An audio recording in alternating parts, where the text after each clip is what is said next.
এবার শাকিব খানের নায়িকা তানজিন তিশা। ঢাকায় সিনেমার জনপ্রিয় নায়ক শাকিব খান এবার নতুন একটি সিনেমায় কাজ করতে যাচ্ছেন।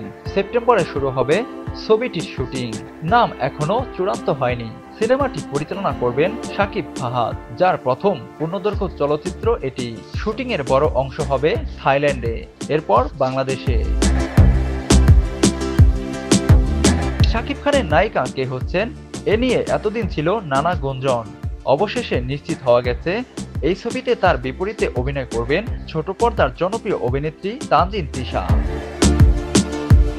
কিছু সংবাদ মাধ্যম দাবি করেছে সিনেমার গল্পে শাকিবকে মেজর সিনহা মোহাম্মদ রাশেদ খানের চরিত্রে দেখা যাবে, যিনি 2020 সালে কক্সবাজারের টেকনাফে পুলিশের গুলিতে নিহত হয়েছিলেন।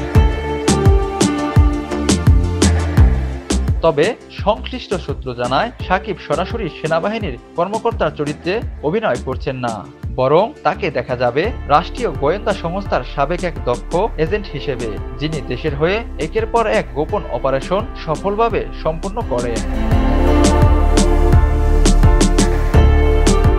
গল্পে থাকবে বাস্তব ঘটনার ছোঁয়া, সঙ্গে রাজনৈতিক প্রেক্ষাপট ও নাটকীয়তার মিশ্রণ। থাকছে রোমাঞ্চকর অ্যাকশন দৃশ্য। একই সঙ্গে বড় পর্দায় উঠে আসবে গোয়েন্দা সংস্থার অবদান ও কর্মকাণ্ড। বিজ্ঞাপন ও নাটক নির্মাণে অভিজ্ঞ শাকিব ফাহাদের জন্য এটি হবে প্রথম চলচ্চিত্র।